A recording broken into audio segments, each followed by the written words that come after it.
Hello, everyone.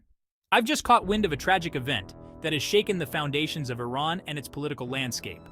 Today, I'm here to unpack the recent helicopter crash that claimed the lives of some of Iran's top officials, including President Ebrahim Raisi and the country's foreign minister, among others.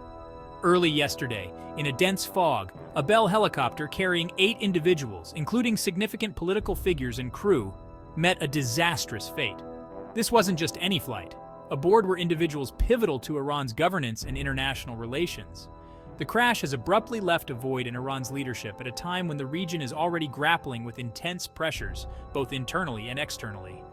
Now imagine the scene.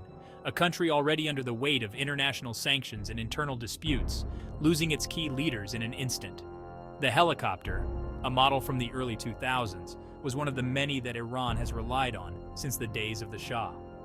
But due to sanctions, these aircraft often miss necessary safety checks and spare parts, adding a layer of risk to any flight taken in these machines. Following the crash, Supreme Leader Ayatollah Ali Khamenei acted swiftly, appointing a relatively unknown vice president as the caretaker.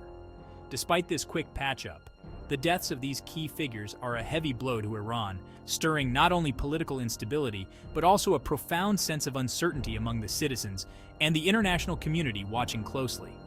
In a statement that followed an emergency cabinet meeting, the government vowed to continue on Raisi's path, seeking divine assistance and the support of the people to manage the country. But the question remains, how will Iran navigate this sudden storm? How will this impact the already tense relations in the Middle East?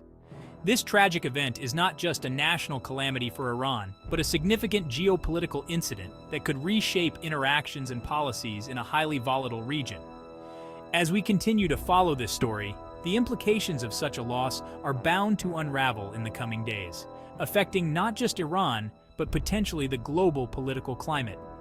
That's it for now, but stay tuned as this story develops. I'll be right here to share updates and insights as we learn more about the repercussions of this tragic incident and what it means for the future of Iran and its interactions on the world stage. Thank you for watching, and take care.